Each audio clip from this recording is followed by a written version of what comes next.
दोस्तों, एक अभय यादव नाम का शख्स एक दिन अचानक से कुल्हाड़ी से अपनी बहन, अपनी माता, अपने पिता की जान ले लेता है। सबको मौत के घाट उतार के फरार हो जाता है। साथ में उसकी पत्नी भी फरार हो जाती है। दोस्तों, ये घटना 27 जुलाई 2025 यानी रविवार की है और सबका दिल दहला देने वाली घटना है। जैसे ही घटना की जानकारी मिलती है, सबके होश उड़ जाते हैं कि एक बेटा अपनी बहन, अपने माता पिता सबको मौत के घाट उतार दिया। आखिर क्या है इसकी वजह? दोस्तों, कुसुम जो रहती है, जो उसकी बहन होती है अभय के पिता जो शिवराम यादव रहते हैं, गाजीपुर के रहने वाले, डिडिया गांव के रहने वाले, वो अपनी बेटी की शादी करते हैं, यानी कुसुम की शादी करते हैं। किसी कारण शादी सफल नहीं होती है। फिर कुसुम आके घर पे रहने लगती है। उसके बाद दूसरी शादी होती है कुसुम की।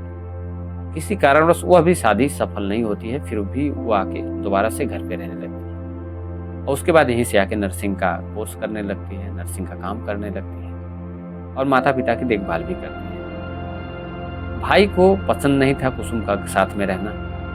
इससे भाई चिढ़ता है, थोड़ा बहुत वाद विवाद भी होता रहता है, जिसके चलते जो है कि घर में भाई और अपनी पत्नी के साथ रहने लगता है और कुसुम और वो माता पिता एक मंडई में, घर के पास में ही मंडई रहती है, उसमें रहने लगते हैं। कुसुम जो है कि अपनी नर्सिंग की पढ़ाई करती रहती है, जानकारी लेती रहती है, फिर वह काम भी करने लगती है और धीरे धीरे वहाँ पे वो रहना बंद कर देती है।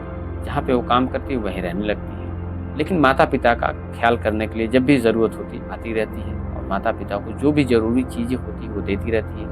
दवा हो या खाने पीने की चीज़ें हो, जो भी हो, माता पिता का ख्याल रखती है। और माता पिता सोचते हैं कि आखिर बेटी कहाँ जाएगी, अब क्यों ना इसे कुछ ज़मीन का टुकड़ा देते हैं जिस पे अपना घर बना के अपनी ज़िंदगी गुजारेगी। और वही होता है, पिता जो है कि बहन को एक अपनी ज़मीन में से टुकड़ा लिख देते हैं, उसके नाम कर देते हैं, जिस बात से उनका बेटा काफ़ी नाराज़ रहता है, यानी अभय यादव। और इसी नाराज़गी के चलते कई बार पंचायत भी हुई। पंचायत में उसने धमकी भी दी थी कि अगर ज़मीन उसको दी गई है, मैं किसी को नहीं छोड़ूंगा। मतलब साफ तौर पे उसका कहना था कि ज़मीन कुसुम को नहीं देनी है। सिर्फ अपने ही ज़मीन के चक्कर में था, सिर्फ सोचता था वो किसी को उस ज़मीन का टुकड़ा ना मिले, उसे छोड़ दे। और इसी बात से वो नाराज़ था।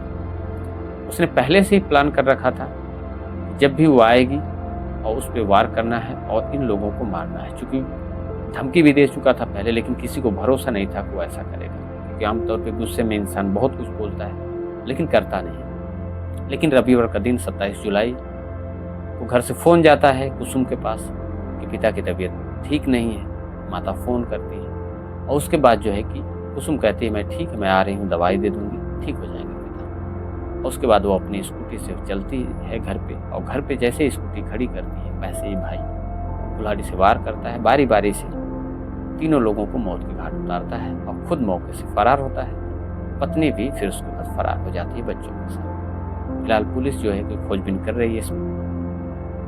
अब सोचिए इस कहानी से आपको क्या सीख मिली, या इस कहानी के बारे में आप क्या कहना चाहते हैं। मेरे पास तो शब्द नहीं है। फिलहाल जो भी हो, कमेंट सेक्शन में अपनी राय जरूर दीजिएगा और मिलते हैं किसी और वीडियो में किसी और कहानी के साथ। जय हिंद।